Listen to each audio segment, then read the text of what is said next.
사랑의 하나님, 우리 아버지, 감사하고 또 감사합니다. 하루하루 대쟁투, 선악간의 치열함, 눈으로 볼 수는 없지만 느껴지는 듯 합니다. 그런 거대한 쟁투 속에서도 하나님께서 이 시간들을 이어가 주시고 유지할 수 있도록 하시니 참 감사합니다. 이 시간들을 통하여 하나님께서 무엇을 이루실지를 저는 아직은 모릅니다. 그러나 한 걸음 한 걸음 따라가 보는 것입니다. 이 걸음들을 모아서 하나님께서 계획하시는 바가 꼭 이루어지게 되기를 바랍니다. 오직 하나님의 뜻만이 이루어질 수 있기를 바랍니다. 오늘 가나안에서의 아브라함의 모습을 다시 한번 살펴보겠습니다. 우리의 심령에 새겨주시고 우리의 삶에 어떻게 적용돼야 될지를 알게 하시며 우리의 일상에서 아브라함의 모습을 이끌어내 주시길 바랍니다. 주의 영 아닌 것은 틈타지 못하도록 막으시고 철저하게 성령의 충만함만으로 이 한 시간을 채워주시길 바랍니다. 예수님 귀하신 성으로 간절히 기도드립니다. 가나안에서의 아브라함을 지난 시간에 절반 정도 봤는데요. 애굽에서 출발해서 가나안에 도착해가지고 새로 시작할 때 처음 단을 쌓았던 곳에 대한 의미가 무엇인가 지난 시간에 살펴보았습니다. 그리고 이제 롯과의 문제가 좀 생기잖아요. 그래서 이제 그 사이에서의 이제 아브라함이 가족 관계 속에서의 복음의 원칙을 어떻게 적용하고 있는가 우리가 지난 시간에 봤습니다. 그리고 롯은 좀 염치 없는 선택을 하죠. 그리고 롯이 선택한 다음에 나머지 땅에서 아브라함이 선택을 합니다. 그리고 정착을 하게 되면서 그곳에서 아브라함이 어떤 감화를 끼쳤는가. 그래서 하나님과의 관계와 사람과의 관계, 수직과 수평, 이 십자가가 아브라함의 심령 속에 새겨져 있었던 것이고, 아브라함 속에 그리스도의 임재의 빛은 꾸며서 표현할 수도 없는 거지만 발산되는 것을 막을 수도 없는 것입니다. 그래서 이런 감화를 끼쳤다 할 때 그 감화는 아브라함의 내면에 계신 예수 그리스도의 임재의 빛이었기 때문에 그렇게 주변을 감동시키고 선한 영향력을 행사했다는 것입니다. 그러한 사람들이 사실은 특별하게 성경을 가르치거나 전도법을 잘 구사해야 되는, 물론 그것도 중요하긴 하지만 그렇지 않더라도 그들은 그리스도의 증인이고 여기 보면 대표자다. 고린도후서 3장 3절을 자주 말씀드리지만 너희는 그리스도의 편지다. 하나님께서 세상을 향하여 전하시는 그 편지를 심령에 기록해서 저의 삶을 통해서 전달하는 그런 증인, 편지, 그 역할이죠. 아브라함도 그 대표적인 사람이었습니다. 그리고 선교라고 하는 것은 그런 것이다. 복음을 가진 자가, 마음속에 예수 그리스도를 모신 자가 그렇지 못한 사람들이 살아가는 곳에 가서 그냥 같이 살아가는 것. 그래서 좀 특별하게, 좀 특이해 보이겠죠. 그런, 같이 살면서 물들여가는 그것이 선교이고 또 그런 선교사들을 하나님께서 원하신다. 모든 사람들이 다 그런 선교사가 되기를 바라신다. 근데 아브라함이 그렇게 정착해서 살고 있는데 롯이 이제 공격당해 가지고 다 인제 포로로 잡혀가는 그런 상황이 돼서 아브라함은 속도 없이 다시 군사를 일으켜 가지고 롯을 구하러 가고, 롯을 구하러 갈 때는 이걸 잊지 않습니다. 무엇보다도 먼저 하나님의 권고를 구하는 가운데서 모든 걸 준비하는 것입니다. 아브라함이 스스로 자기의 개인적인 의협심으로 나아가는 게 아니었습니다. 그리고 아브라함이 하나님께서 함께 하시기 때문에 승리하는 것이 당연하지 않냐. 이제 아브라함의 승리는 당연한 것이었다. 그리고 의롭다고 하는 것은 겁쟁이, 비겁한 거 이런 거 아닙니다. 착하다고 하는 것이 그냥 겁이 많아서 항상 물러나고 그런 거 아니고요. 필요할 때 용기를 내고 과감하게 행동할 수 있는 것이 의입니다. 그리고 이제 전리품의 처리를 어떻게 했는가, 멜기세덱에게 어떻게 11금을 전달했는가, 여기까지가 이제 지난 시간에 우리가 공부했었던 그 부분이었습니다. 그래서 이제 아브라함이 돌아오잖아요. 돌아와서 이제 다 정리해 놓고 본인의 본거지로 돌아와서 있는데, 이게 이제 엘리야도 그랬지만은 큰 승리 이후에 사람이 좀 약한 모습이 드러났어요. 승리에 도취되거나, 다윗도 그랬죠. 다 평정하고 이제는 직접 나가서 싸울 일도 없는 그런 상황이 됐을 때 딱 거기서 넘어졌고, 엘리야도 850대 1, 이 엄청난 승리를 하거든요. 근데 그 승리 후에 이제 도망자가 돼 버리죠, 겁을 먹고. 항상 이게 승리에 도취되면 안 되겠다는 것을 구약에서 우리 믿음의 선배님들 통해서 계속 반복되는 패턴이라서 이걸 꼭 기억해야 되겠습니다. 아브라함도 이제 돌아와서 가만히 있으면서 생각해 보니까 처음엔 인제 롯을 구해야 되겠다는 그 생각으로 다른 아무 계산을 못 했죠. 하나님께 기도하고 가서 롯을 구해내고 뭐 대단한 승리를 이루긴 하였으나, 그 적들을 완전히 멸절시킨 것이 아니고 그 후손들이 또 살아 있고 계속해서 세력을 또 키울 것이고, 그러면 '복수하면 어떡하지?' 인제 이런 염려를 이제 하게 돼요. 특별히 아브라함은 인제 후손이 없어서 아브라함은 점점 늙어가고 힘이 없어져 갈 텐데 아들이 없으니까 대신 싸워 줄 수 없고, 여러 가지로 상황이 인제 인간적으로 약해지는 모습이 나타납니다. 그래서 여기서 이제 아브라함이 익숙하지 않죠. 사실 학살 장면 뭐 이거 생각만 해도 참혹하지 않겠어요? 그리고 이제 복수당할까 봐 이제 좀 두려워하는 그런 장면이 나오고, 그때 하나님께서 이상 가운데 나타나셔서, 이거 참 너무 용기가 되는 말씀이죠. 이거 창세기 15장 1절 말씀인데요. "아브라함아 두려워 말라. 나는 너의 방패다." 내가 너를 보호하겠다는 거죠. "너의 지극히 큰 상급이다. 네가 전쟁에서 이겨 가지고 전리품을 하나도 취하지 않았는데 내가 너의 상급이 돼 줄게. 그리고 나는 너의 방패다." 참 귀한 약속을 주셨습니다. 용기가 되는 말씀이죠. 이런 성경절은 좀 외우시면 좋겠습니다. 창세기 15장 1 절. 근데 인제 아브라함이 지금 마음이 좀 약해진 상태에서 난 아들도 없는데 또 약속해 주셨는데 그 약속도 뭐 지금 성취가 안 되고 증거를 좀 보여주세요. 이게 증거를 요구합니다. 믿음의 조상도 이럴 때가 있네요, 증거를 요구하는. 그냥 엘리에셀을 양자로 삼아 가지고 엘리에셀을 앞에 세우겠습니다. 그랬더니 하나님께서 뭐 엘리에셀 훌륭한 사람이긴 하지만 그러나 너를 통해서 태어난 아들이어야 된다. 그러면서 다시 한번 약속을 하십니다. 이것을 아브라함은 믿어요. 믿고 그것을 의로 인정을 받습니다. 다만 그러면 표를 좀 주십시오. 제가 그 약속은 믿겠는데 그 약속의 표를, 또 혹은 약속을 서로 나누는 하나의 그 의식을 좀 행하면 어떻겠습니까? 이 아브라함의 요구였어요. 여기서 믿어서 의롭게 여겨졌는데도 불구하고 이런 그 어떤 표징을 좀 요구합니다. 인간의 모습입니다. 하나님께서 용납을 하십니다. 그리고 당시에 인제 약속할 때 주로 하는 그 의식을 아브라함과 하나님 사이에 그 형식을 채택을 하십니다. 그 형식이 무엇이냐, 그 내용을 잠깐 본다면 동물들을 쪼개 놔요. 약속을 하는 것은 이렇게 예전에 우리 새끼손가락 걸어서 이렇게 약속하잖아요. 엄지손가락으로 도장 찍는. 저희 어렸을 땐 도장은 안 찍었는데 아무튼 그게 생겼나 봐요.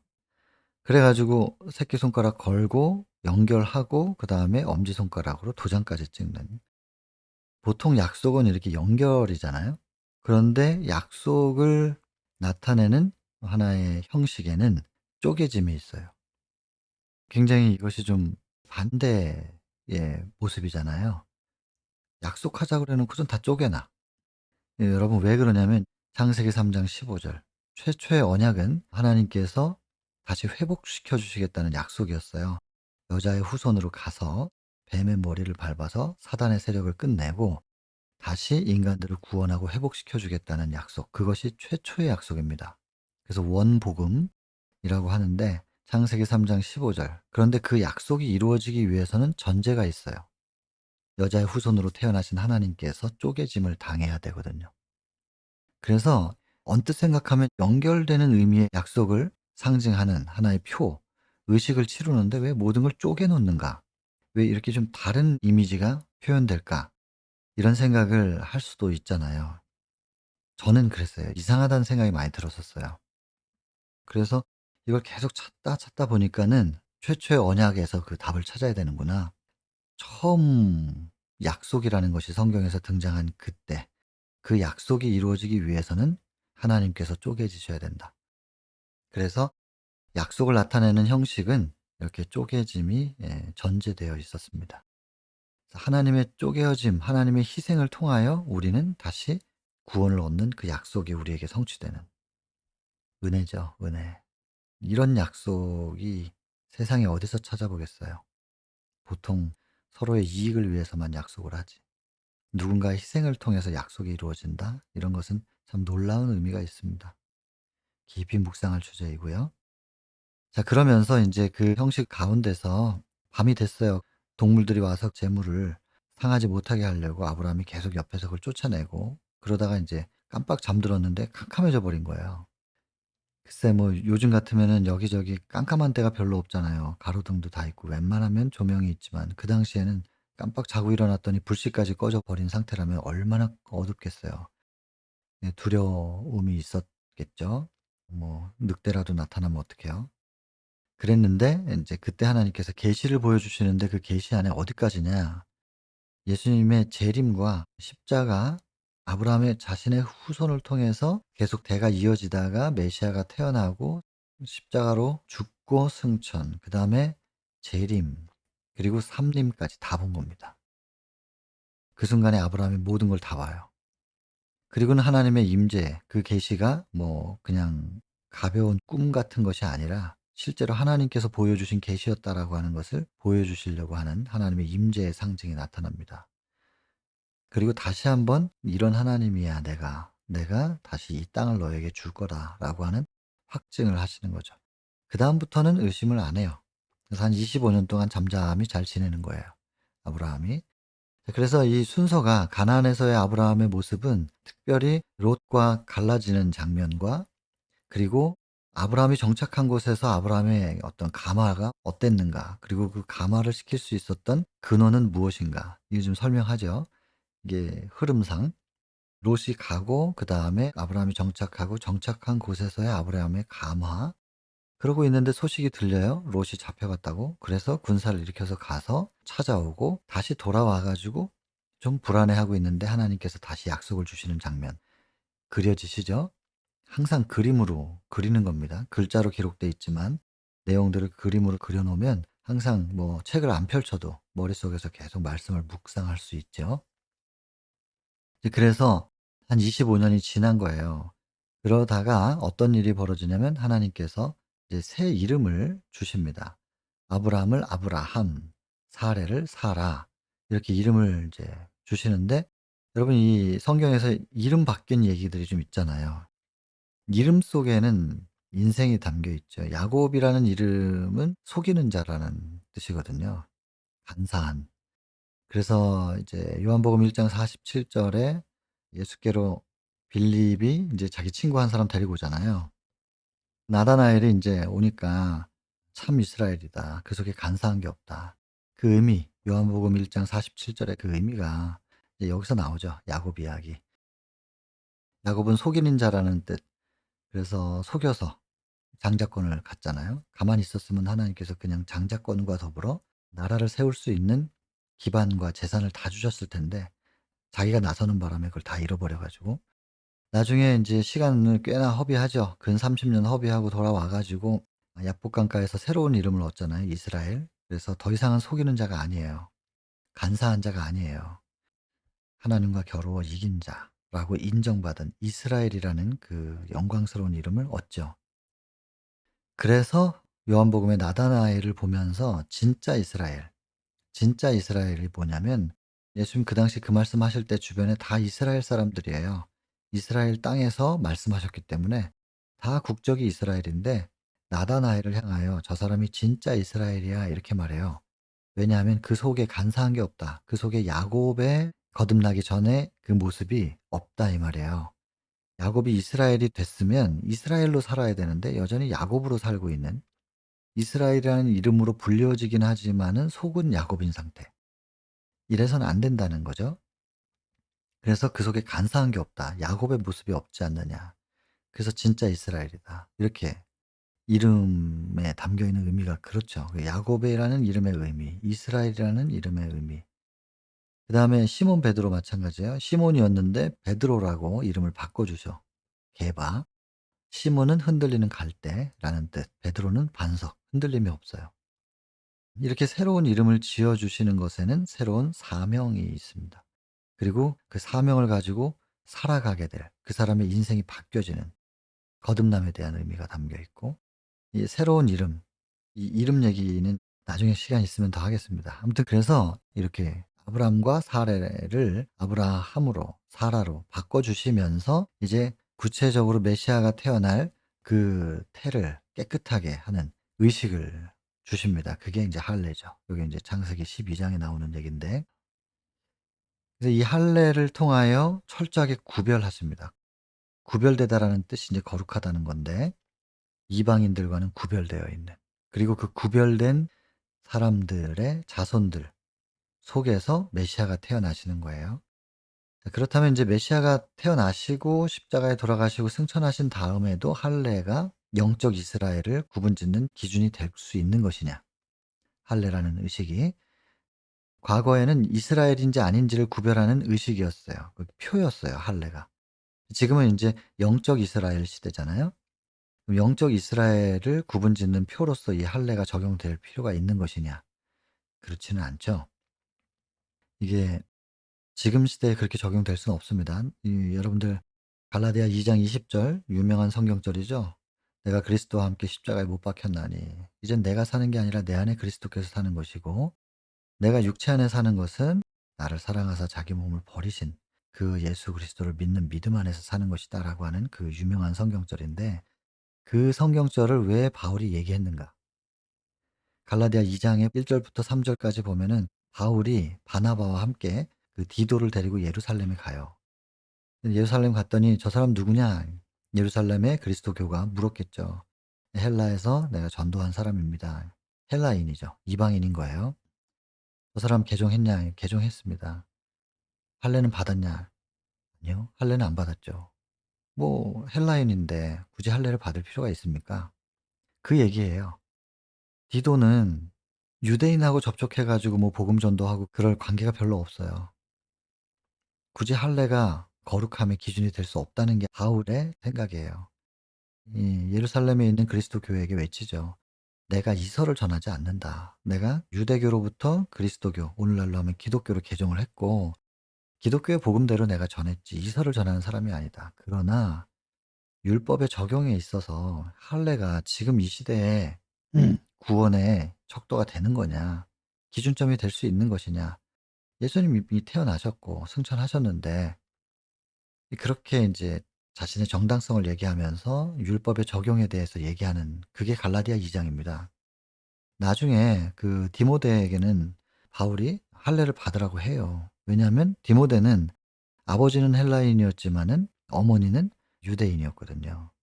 그래서 유대인들하고 접촉하면서 사역을 해야 돼요. 그러려면 할례라고 하는 것이 구원의 기준점은 될 수 없지만 유대인들하고 접촉하고 그들하고 함께 일을 하기 위해서는 할례 받지 않은 사람들에 대한 편견이 너무 심하기 때문에 그 그리스도인임에도 불구하고 유대교가 아니고 그리스도교, 그러나 그들은 유대인이거든요. 그래서 전통적으로 할례에 대해서 그걸 기준을 가지고 할례 받지 않은 사람들에 대한 편견이 심하니까 디모데에게는 할례를 받으라고 했단 말이에요. 사역을 위해서. 그것이 구원의 기준점이 되기 때문에 받으라는 게 아니고 사역을 위해서 이 유대인들하고 접촉하려면 이렇게 교류하려면 어쩔 수 없다. 그냥 해 줘라. 이런 거였지 이 할례가 기준이 되지는 않는다는 것입니다. 그래서 인제 쭉 얘기하다가 인제 베드로 얘기도 하잖아요. 베드로가 다른 지역에 와서 밥 먹다가 이방인들과 같이 어울리고 있다가 유대인 그리스도교인들이 왔을 때 도망가 버리잖아요. 유대인들이 이방인들이랑 밥 먹는다고 욕할까 봐. 이게 무슨 꼴이냔 말이에요. 그러니까 바나바도 옆에 있다가 덩달아 도망가요. 베드로가 가니까. 바울이 화가 나죠. 이 영혼들한테 상처를 준 거거든요. 이방인이지만 바울이 가슴으로 낳은 자식들 같은 그 영혼들인데 그 영혼들에게 상처를 주는 이 베드로같이 예수님의 직계 제자라는 사람이 어떻게 이럴 수 있냐 이거예요. 율법의 행위로 구원받는 게 아니라며 그러면서 허물었던 것을 왜 다시 세우느냐 이 말이에요. 율법주의를, 행위의 의를 왜 다시 세우느냐. 아니 율법의 의로 행위의 의로 구원받는다면 십자가가 왜 필요한 거냐. 그러면서 예수 그리스도께서 흘리신 그 피의 의미가 무엇이냔 말이에요. 왜 아직도 유대교 전통에 또 유전에 그렇게 매여 가지고 이방인들이랑 밥 먹다가 이렇게 도망을 가고 이게 무슨 꼴이냔 말이죠. 그러면서 그것을 인제 탓하면서 "내가 이랬었다." 하면서 바울이 이제 강조하는 것이 지금 이 시대에 중요한 게 뭐냐.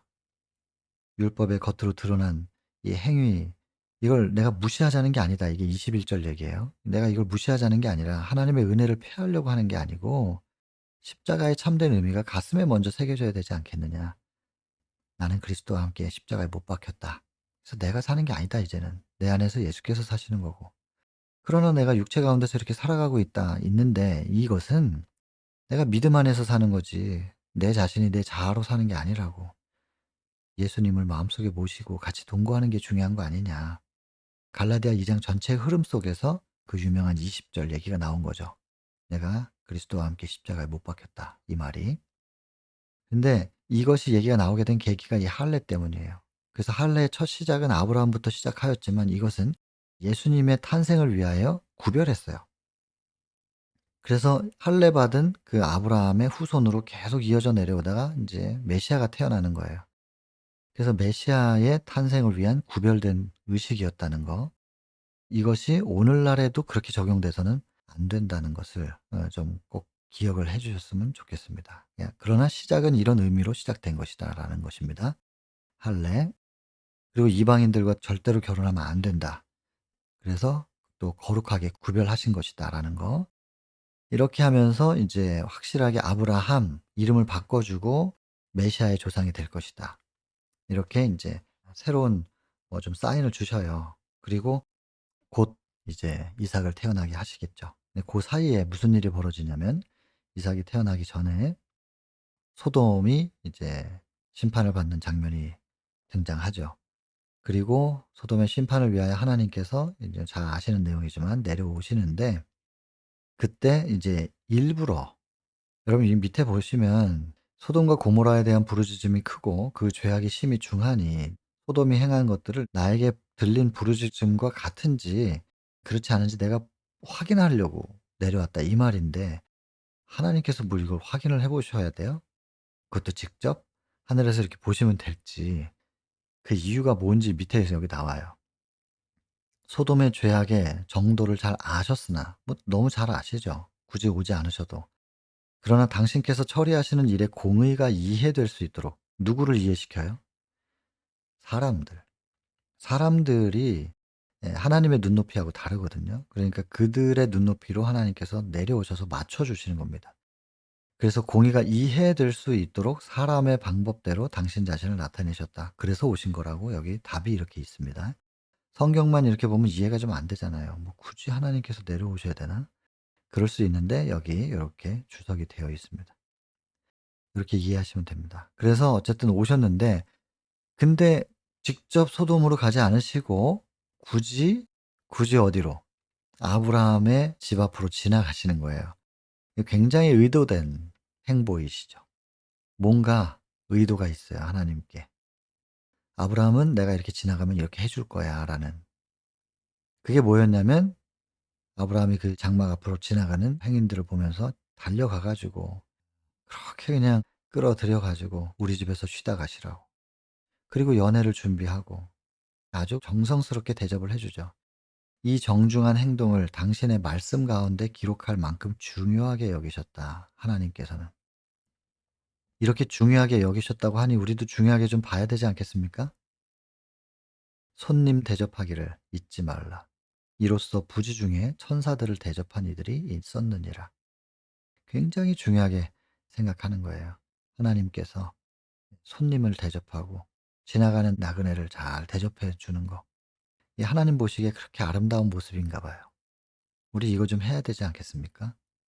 근데 시간이 지날수록 점점 더 아무나 집에 들일 수가 없고 문을 열어줄 수가 없는 시대가 돼 버리잖아요. 이게 사단이 하는 짓이에요. 하나님의 마음을 깨트리고 하나님께서 좋아하시는 거 못하게 하려고. 그래서 우리가 지혜롭게 이런 말씀들을 적용을 하긴 해야 되겠죠? 그러나 우리가 기도로 늘 기도로 살면서 제가 요즘에 좋아하는 성경절이 하나 있는데 "너는 온 마음을 다하여 여호와를 신뢰하라. 너의 명철을 의지하지 말라. 범사의 그를 인정하면 너의 길을 지도하시리라." 그래서 기도를 합니다. 하나님, 그냥 매 순간마다 저의 길을 지도해 주십시오. 어떻게 말을 하고, 어떻게 처신하고, 어떻게 대처하고, 어떻게 행동해야 될지를. 저는 다만 계속해서 성령을 구하겠습니다. 그러니 성령께서 제 안에서 지도해 주십시오. 하나님의 임재를 저는 인정합니다. 임마누엘의 하나님을 인정하니 늘 제 곁에 한순간도 놓치지 않고 계셔 주심을 믿으니까 저의 길을 지도해 주십시오. 이렇게 인제 하고 있죠. 그래서 여러분, 아브라함 같은 이런 정중한, 성경이 인정하는 정중하고 친절한 이 정신을 가지고 있되 다른 사람들에게 적용해서 선의를 베풀 때에 위험한 시대잖아요. 그래서 기도가 필요하고 하나님의 보호하심이 필요하고, 하나님께서 함께 계시는 가운데서 우리는 이 정신을 가지고 표현하며 사는데 그때그때마다 조절은 하나님께서 해 주시리라 믿음으로 하는 겁니다. 믿음으로 해야지 괜히 어줍잖이 이렇게 했다가는, 요즘 세상이 참 위험한 시대이다 보니까 사단이 오히려 이용하고, 그렇게 해서 한번 살짝 건드려서 겁을 줘 보세요. 그러면 그 사람은 절대로 다음부터는 남의 일에 신경 안 쓰는 사람이 돼 버릴 거 아니겠어요? 한번 당해 봤기 때문에 큰일 날 뻔했다고 생각하죠. 이 정신을 잃으면 안 될 것입니다. 사단이 얼마나 좋아하겠어요. 자기가 살짝 겁을 주니까 진짜 겁먹고 아무것도 못해. 그러면은 사단이 막 얼마나 좋아해요. 사단을 기뻐하게 해서는 안 되겠습니다. 그다음에 아브라함이 뭘 할지를 알고 계시는 거예요. 이제 영접해 가지고 어떻게 대접하고. 그러나 이제 대접받으면서 슬그머니 이렇게 하나님께서 아브라함에게 당신 자신의 정체를 흘려요. 정보를 흘리는 거예요. 그리고 왜 왔는지. 왜냐면 그런 걸 흘리면 아브라함은 분명히 중보 기도를 해줄 거니까. 여기 보시면 멸망시키는 일은 사랑이 무한하신 하나님께는 생소한 일이었다. 생소한 일. 그래서 할 수만 있으면, 명분만 있으면은 '어떻게 하면 좀 한 명이라도 더 살릴까.' 이런 분이 하나님이거든요. 하나님께서 냉정하게 그냥 막 심판해 버리고 죽여 버리고 이런 식으로 생각하면 안 된다고요. 표현이 그렇게 돼 있어도 그건 이유가 있는 거예요. 엄격하게 살아있는 사람들에게 다시는 죄와 접근하지 못하게 하는 경고. 그러다가 죽으니까. 그래서 굉장히 강력하게 경고를 해요. 그 표현을 가지고 그분의 품성을 오해하는데 참 철이 없죠. 얼마나 어린 눈으로 그걸 보는 거예요. 그냥 '말하면 그건가?' 이렇게. 그럼 맨날 사탕 주는 사람만 좋은 사람이네. 사탕 주고 듣기에 좋은 말 해 주고 달콤하게 말해 주고. 옛말에 입이 단 사람을 조심하라 그랬잖아요. 원칙을 정확하게 세워 주는 그 말이 아니라 그냥 아첨해서 칭찬하면서 듣기에 좋은 말, 그거 뭔가 위험해요. 그런 말만 하는 것은, 격려는 중요하지만 아첨은 위험하거든요. 하여간 이 아브라함이 무엇을 해 줄지 하나님께서 아시는 거죠. 그리고 명분만 생기면 어떻게든 심판을 유보시키려고. 그래서 니느웨도 그랬던 거잖아요. 성경에 좀 엄격하게 기록되어 있는 그런 내용들, 그런 표현을 가지고 하나님에 대한 오해를 절대로 하시면 안 된다는 말씀을 다시 한번 강조드리고 싶습니다. 하나님의 품성은 어떠하다. 어떤 상황에서든지 간에 하나님은 사랑이시다. 이것을 우리 믿어야 되겠습니다. 철저하게 믿으셔야 됩니다. '하나님이 나를 버리셨나?' 라는, 그렇지 않고서는 어떻게 내가 이런 상황에 처하지? 예수님은 하나님이 버리시지 않았으면 어떻게 그렇게 참혹하게 죽어가요? 그러나 하나님께서 예수님 버리실 수 없는 거거든요. 아시잖아요. 그런 것처럼 내가 아직 숨 쉬고 있다면, 호흡이 붙어 있는 한 하나님은 저를 버리시지 않았습니다. 그럴 수 없는 분입니다. 하나님은 사랑이시라는 거, 끝까지 사랑하시는 분이라는 걸 절대로 잊지 않았으면 좋겠습니다.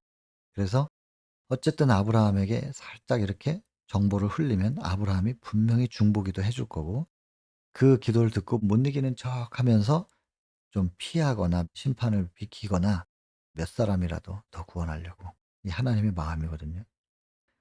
그래서 아브라함에게 하나님께서 오신 거예요. 근데 여기 참 귀한 말씀, 이게 여호와의 친밀함이 경외하는 자에게 있다. 평상시 아브라함이 하나님을 어떻게 경외했는지, 그랬더니 하나님도 내 친구라고 그러면서 아브라함을 친하다고 말씀하세요. 이게 얼마나 영광스러운 이야기예요. 하나님께서 내가 아브라함이랑 좀 친해. 그 아브라함 입장에서는 하나님이랑 친하다. 이게 얼마나 영광이에요. 그 친한 친구에게 하나님께서 이렇게 정보를 흘려주신 거예요. "내가 왜 왔냐면" 그러면서 얘기를 좀 하니까 얘기하고 있는 사이에 두 기별자는 인제 떠나요. 그 사이에 아브라함은 이제 속이 타기 시작해요. '저 사람들이 가면은 심판이 시작될 텐데.' 그래 가지고 인제 탄원을 시작해요. 그 탄원은 인제 기도예요, 기도. 왜 기도가 필요하냐. 롯이 거기 있거든요, 소돔에. 그 롯을 이제 잡혀가면 칼로 군사를 일으켜서 구해냈던 그 아브라함이 이번에는 인제 기도로 매달리면서 아마 롯이 알았을까요? 아브라함의 기도 때문에 자기가 살았다는 것을.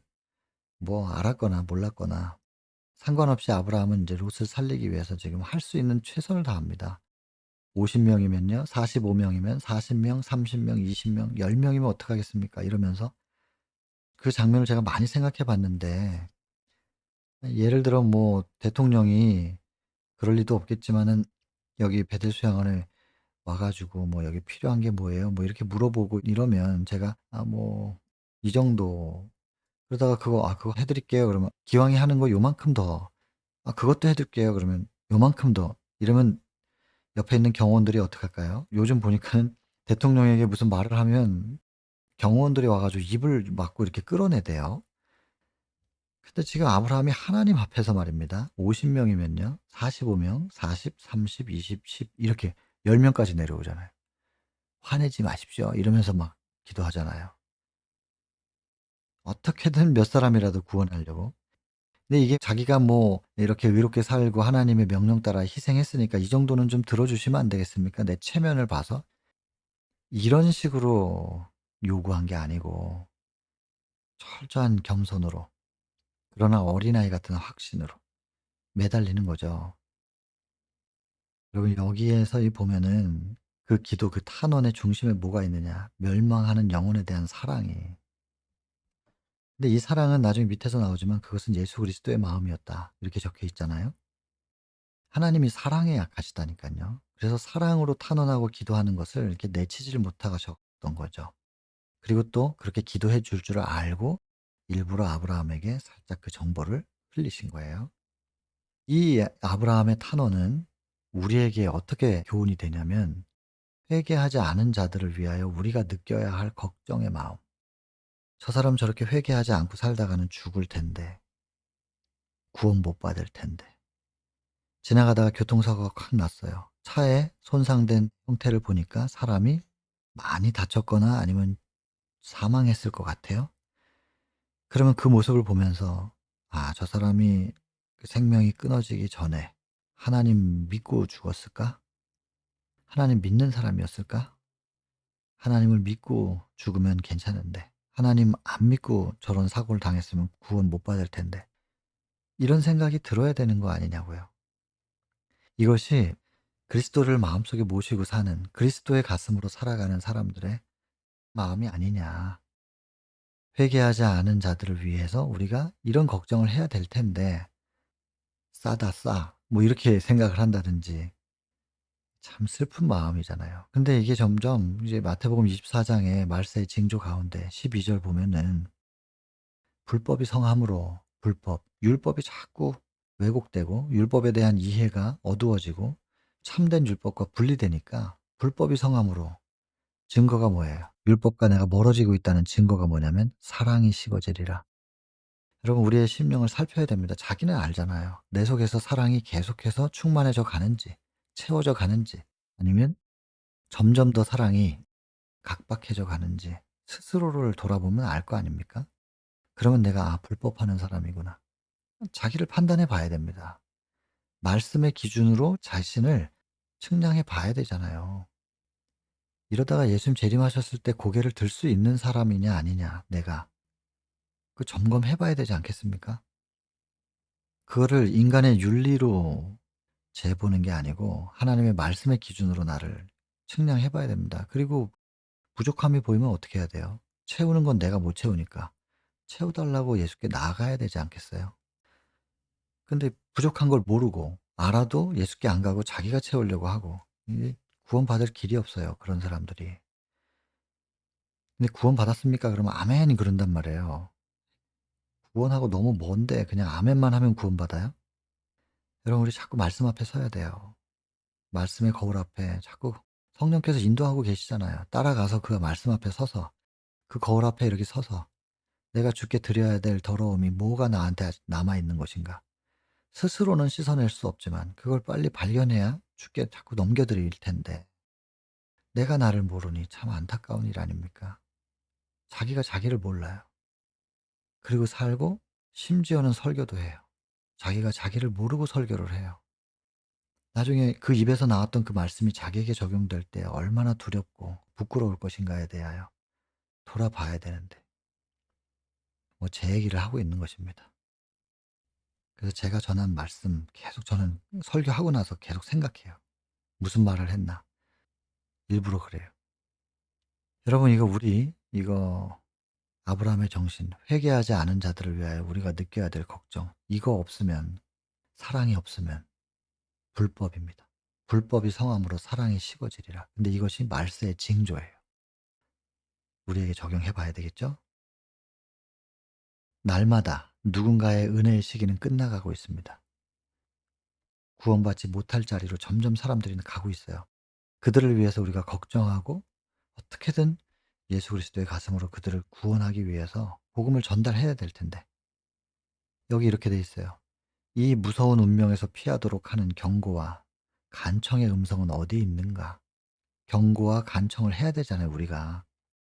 죽음에서 건져내려고 뻗친 손은 어디에 있는가? 끈기 있는 믿음을 가지고 죄인을 위하여 하나님께 간구하는 사람들은 어디 있는가? 여러분 이 아브라함은 이걸 외쳤어요. 그랬을 때 창세기 19장에 이제 16절 보면은 소돔과 고모라 이제 심판 때 롯이 아직 선택을 못 했잖아요. 아직 결심을 안 해요. 나가기로 선택하지 않았을 때 천사들이 그들의 손을 잡아서 이끌어 가지고 억지로 구원해요. 이거 반칙이거든요. 이건 사단이 가만히 안 있어요. 아직 그 사람이 선택 안 했는데 왜 내 자식을 하나님께서 강제로 힘으로 뺏어갑니까? 그러면서 온 우주에 막 떠들고 다닐 거예요. 근데 하나님께서 이렇게 반칙을 해서라도 구원하기는 원하시겠죠. 근데 반칙을 못 해요. 공정하게 이 대쟁투가 이루어져야 되니까. 근데 가끔 반칙하실 때가 있어요. 언제냐? 반칙하고 싶으신 거예요. 근데 명분이 없어서 반칙을 못 하지. 근데 가끔 반칙하실 때가 언제냐? 요 29절 때문에. 소돔을 엎으실 때 아브라함을 생각하사. 아브라함이 지금 목숨 걸고 기도하거든요. 50명, 45, 30 막 이러면서 계속 그 중보 기도하는 아브라함을 생각하사 그 29절 아브라함을 생각하셔서 롯을 끌어내셨다. 반칙이긴 하지만 중보 기도가 간절하면 그 반칙을 하실 수 있는 명분이 생기는 거예요. 하나님도 롯을 끌어내고 싶었는데 명분이 없었거든요. 근데 아브라함이 그렇게 간절히 기도를 해 주네. 그러니까 사단이 막 떠들어도 하나님께서 "그러게 내가 그러고 싶진 않았는데 아브라함이 이렇게 기도를 하고 간절히 원하니 내가 이걸 외면할 수가 없어서 그랬네." 어떻게 생각해? 그러면 배심원들이 아브라함을 생각해 가지고 이렇게 하나님 편에 손을 들어 주는 거죠. 사단이 참소해도 묵살시킬 수 있어요. 중보의 기도의 힘입니다. 이 아브라함의 정신이 그리스도의 정신이었다. 크신 중재자. 멋지잖아요. 그래서 여러분 기도 제목이 생기는 겁니다. 예수님 제 안에 들어오셔서 제가 저의 자아로 살지 않고 그리스도의 정신으로 예수 그리스도의 가슴으로 살아갈 수 있게 해 주십시오. 주의 가슴으로 충만할 때 눈으로 보는 것이 다 주님의 마음으로 판단되고 주님의 마음처럼 느껴요. 주님의 마음이 없으면 내 자아가 그걸 딱 보는 순간 화나고 원망하고 밉고 이랬을 텐데 주의 가슴이 제 안에 충만할 때 보이는 게 달리 보이고 들리는 게 달리 들리고 오히려 그들을 위해서 기도할 수 있게 되는 이게 절대 자유, 절대 평안이거든요. 진리를 알지니 진리가 너희를 자유케 하리라. 여러분 이 진리 대신 진리 뭐 요한복음 17장 17절에 아버지의 말씀은 진리니이다. 요한복음 1장 1절 말씀이 곧 하나님이다. 14절 말씀이 육신이 되어 이 땅에 오셨다. 예수 그리스도. 예수님이 말씀이고 말씀이 진리예요. 결국 진리를 알지니 예수님을 마음속에 모시고 안다. 그렇게 되면 자유케 되리라. 절대 평안, 절대 자유. 여러분 여기 좀 들어가고 싶지 않으십니까? 사단이 어떻게 우리를 어떻게 함부로 할 수가 없어요. 사단이 뭘 유혹해도 그냥 무시해 버려. 사단이 뭐 목 죽이겠다고 덤벼들어도 두려워하지 않아. 뭐 어떡하겠어요, 사단이. 자유예요, 자유. 사단이 속박할 수 없어요.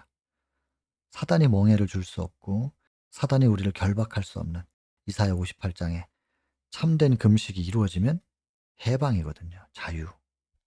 여러분 여기 가고 싶지 않으세요? 제 신앙의 최종적인 목표예요. 진리를 알지니 진리가 너희를 자유케 하리라. 정말로 자유로워지고 싶은 거예요. 죄로부터 자유롭고 내 죄된 본성으로부터도 자유롭고 싶은, 미움도 없고 원망도 없고 분노도 없고 시기와 질투도 없고 누구를 부러워할 일도 없고 주님 한 분만으로 충분하다고 말할 수 있고 이런 절대적인 자유, 여기 가고 싶은 거거든요. 아버지여 사하여 주옵소서. 자기 하는 것을 알지 못함입니다. 자신에게 못질하는 사람들을 위해서 기도하는 이 예수 그리스도의 가슴. 그러니까 하나님께서 아브라함에게 버시라 칭하시고, 왜 친구냐면 아브라함이랑은 말이 통해요. 명령, 계명, 율례, 뭐 법도 지켰다라는 말 무슨 뜻인지 아시죠? 지켰다. 마음속에 간직하는 사람이라는 뜻이에요. 행동으로 지키는 건 나중 문제예요. 이 원문 뜻이 그래요. 그래서 마음이 통하는 거예요. 그러니까 버시고 친구죠 뭐. 하나님이랑 친밀함이 있는 그 아브라함을 믿음의 조상으로 부르신 거예요. 근데 여기 참 기가 막힌 말씀. 그 아브라함을 부르신 분은 그가 그럴 만하다고 판단했다는 거예요. 아브라함 같은 사람은 믿음의 조상으로 세울 만하다고 생각하셨다는 거예요. 하나님께로부터 인정받은 거예요. 이게 얼마나 큰 영광이에요. 내가 그를 안다. 하나님이 아브라함을 아시고 아브라함도 하나님을 알고. 아브라함은 배반하지 않을 사람이야. 율법을 마음속에 지켜줄 사람이고 공정하고 의롭게 처신해 줄 거야. 특별히 가정에서 이 율법을 그 가족들에게 잘 가르치고 교육해 가지고 그것이 온 세상을 향해서 퍼져나갈 수 있도록 교육해 줄 수 있는 사람이야. 하나님이 아브라함을 그렇게 인정하신 겁니다. 그래서 식구들이 1000명 이상 되는데 그 1000명 되는 식솔들을 아브라함이 어떻게 교육했는지, 율법을 어떻게 순종할 수 있는지를 가르치고, 그리고 그 씨가 이제 나라가 되었을 때 그 국가를 통하여 온 세상을 향하여 그 율법이 전해질 수 있도록 그렇게 하는 중심으로 아브라함을 세우신 거예요. 그래서 지금 여기서부터 이 챕터의 끝까지는 족장으로서의 아브라함의 이야기만 나와요. 그래서 장막에서 같이 살면서 교육해요. 이거 중요해요. 같이 살면서 교육하는 거. 그리고 1000명을 일일이 가르칠 수 없으니까 그 각 가정들의 가장들을 따로 교육을 해요. 그래서 아버지가 고대에는 가족들의 지배자고 제사장이었기 때문에 그 아버지들만 잘 교육시켜 놓으면 가정에게 전달이 되니까. 그래서 족장 관리 제도, 이것을 고수했다는 거예요. 대단히 중요한 부분입니다, 이거. 그리고 가족 전원을 하나로 묶는, 이게 얼마나 중요한지 몰라요. 하나됨, 하나됨. 선교의 조직도 하나 돼야 돼. 예수 그리스도 중심으로 하나 되고 말씀을 중심으로 하나 되는 거 대단히 중요한 일입니다. 그러기 위해서는 하나가 되려고 인간적으로 노력해서 묶어서 될 일이 아니고 말씀을 그들의 중심에 심어야죠. 심령에 말씀을 심어야 되는 거죠. 이게 지도자가 할 일이죠. 말씀을 심어야 말씀이 끌어당기니까. 그래서 말씀에 의해서 하나가 돼야지 인간적으로 친하다고 하나 되는 거 아니거든요. 사단이 개입하면 금방 원수돼요. 아무리 인간들끼리 친해도. 부부 간에도 원수되는데 무슨 인간적 사랑이 뭘 얼마나 그렇게 믿을 수가 있어요. 오직 말씀을 중심으로 하나 되는 관계만 믿을 수 있는 거죠. 이방인 사람을 경계하는 게 아니라 그들의 우상 숭배하는 습성, 이거 경계한 거예요. 그래서 좀 분리시키고 그다음에 창조주를 매일 어떻게 조성 예배 혹은 또 그 이상의 것으로 어떻게 창조주와의 관계를 유지할 것이냐, 그것에 가장 큰 관심을 기울이는, 이것을 이제 아브라함이 직접 모본을 보이고 가르쳤기 때문에 한 1000명 되는 그 식구들 전체가 다 하나님을 경배하는 하나의 무리가 된 것이지요. 그렇게 가르친 이유가 식구들에 대한 깊은 애정 때문에, 그들의 구원을 위해서. 율법 얘기 또 나옵니다. 그리고 부모는 이 율법을 가지고 자녀들을, 하나님도 그렇게 하지 않으셨기 때문에 압제하면 안 됩니다. 부모의 권위로 누르면 안 돼요. 소통하고 교감하면서 이해시키고 감동을 받아서 기꺼이 순종할 수 있도록 이끌어 줘야 되는 거지 눌러 가지고 되는 일은 아니란 말이에요. 그래서 저는 제 아들이랑 대화를 계속해요. 대화를 참 많이 해요. 들어야죠. 들어 주고 소통을 해야지, 이게 누른다고 되는 일은 아니잖아요. 그러면 순종이 안 돼요, 누르면. 지금은 경제력이 없으니까 그냥 억지로 참고 있는 거지. 나중에 힘이 생기면 말 들어요. 그러니까 부모들은 압제하면 안 되고 자녀들은 순종하는 법을 또 가르쳐야 되고 율법과 순종 계속 반복됩니다. 율법 순종, 율법 순종, 율법의 요구 그리고 율법의 정신, 율법의 중심 이런 것을 계속 반복하고 그것에 감동해서 순종이 되어질 수 있도록 이걸 아브라함이 가르쳤다는 거고 그렇게 되면 행복과 번영이다. 그걸 가르치면서 아브라함은 모본이 됐고 그의 일상 속에 묵묵한 감화 이게 중요하죠. 뭐 아빠가 말은 그렇게 하면서 자기는 그렇게 안 살고 이게 뭐 본이 되겠어요? 아이들이 따라오길 기대하면 안 됩니다. 이것들은 하늘과 연결된 사람임을 나타내는 증거가 되죠. 감화력으로. 진짜 선교, 진짜 교육, 모본 감화죠. 우리 아버지는 하나님의 사람이 맞구나. 내가 비록 따르지 못해도 우리 아버지는 하나님의 사람이 맞아. 인정할 수밖에 없는 주인에 대한 이야기, 주인과 종, 부자와 가난한 자. 항상 공평하게 돼야 돼요. 부자한테는 좀 더 유리하게 적용하고 가난한 사람들을 억울하게 만들고 이 하나님 안에는 이럴 수 없는 거죠. 공정하고 의로운 율법의 권위 이것을 전달하는 것입니다. 그래서 이 자녀들의 악한 성향을 그냥 방관하는 부모들 꽤 있단 말이에요. 뭔가를 해 줘야 되는데 교육해 줘야 되는데 유약하고 현명하지 못한 편애. 여러분 정말로 편애하면 사람 삐뚤게 만들어집니다. 본인이 편애해 놓고 애정을 못 받은 쪽이겠죠. 그 사람이 나한테 긍정적이지 않을 때 "저 왜 저래?" 이런단 말이에요. 자기가 그렇게 만들어 놓고서.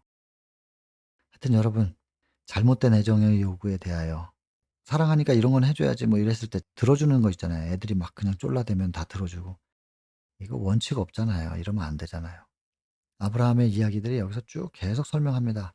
우리 시대의 부모들 감상주의에 빠지지 말라. 사랑이라는 이름 하에서 그냥 무조건 다 오냐오냐 해 주는 게 사랑이 아닌데 자녀들에게는 이제 방임이 되고 청년들에겐 그게 잔인한 것이 되는 거래요. 잘못 배우고 잘못 큰 거예요.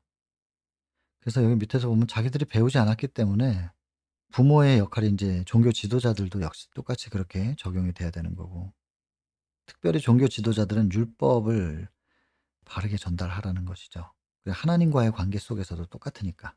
순종. 그래서 신앙을 가진 부모들은 법대로 행치 아니하며 자기들이 그렇게 행하질 않아요. 그들의 가족들에게도 그러니까 그렇게 가르치지를 못하죠.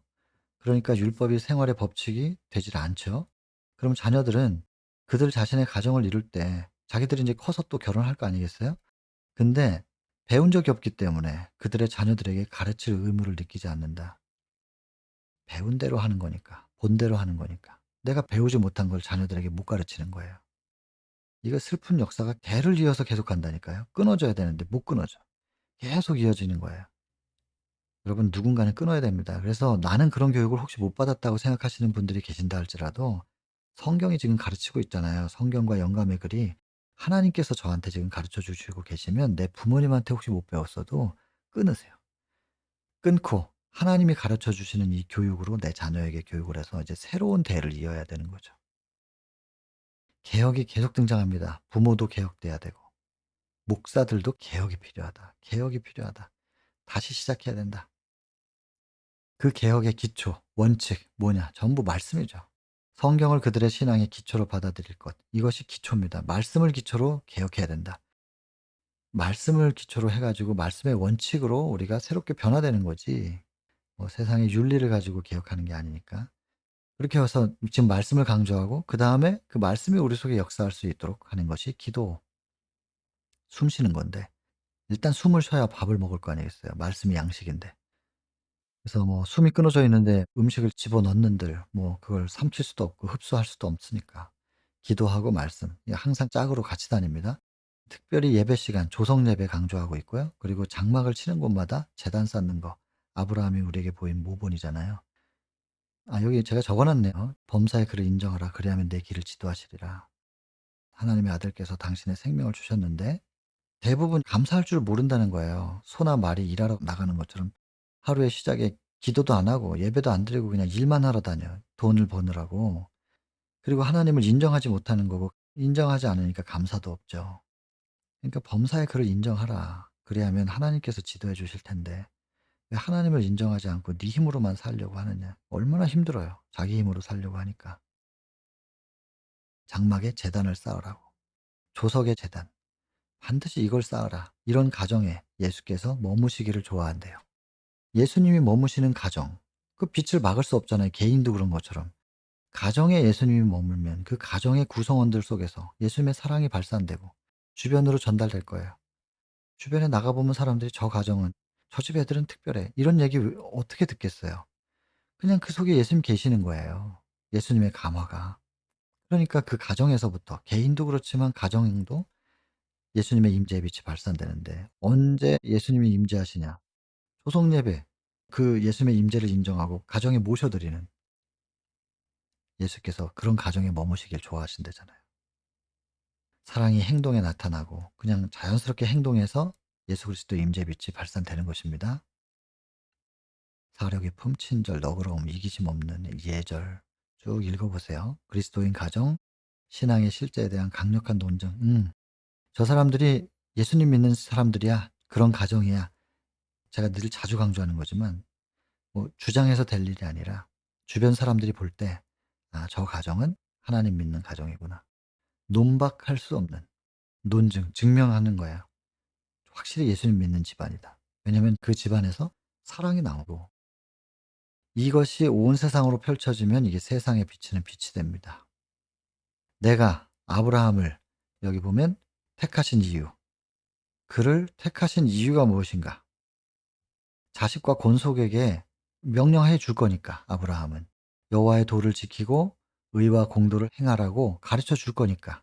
아브라함은 그렇게 해줄 사람이기 때문에 택했다 이 말이에요. 나 여호와가 아브라함에게 대하여 말한 일을 이루려고. 이렇게 가르치는 후손 중에 누가 태어나요? 메시아가 태어날 거거든요.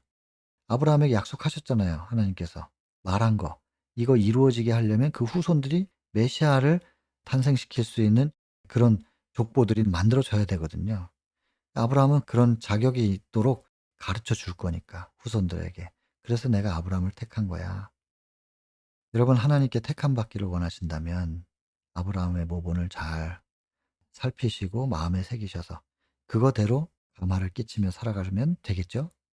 소망을 가지시면 이제부터 기도하시면 됩니다. 예수님 내 안에 임하셔서 예수 그리스도의 임재의 빛을 발산하셔서 그런 감화를 끼쳐 주십시오. 기도하면 되죠. 우리가 할 일이 아니니까 그건. 우리가 할 일은 예수님 마음속에 모시는 것만이 우리가 할 일이고, 나머지는 하나님께서 내 안에서 이루실 일들이기 때문에, 나는 믿음으로 영접했고 영접된 그분들이 내 안에서 이루시는 것을 우리는 경험으로 알고, 이것이 믿음으로 말미암아 의가 이루어지는 경험적 이해입니다. 이것이 우리 모두에게 깨달아지고 경험될 수 있으면 좋겠습니다. 개인 기도하고 마치겠습니다.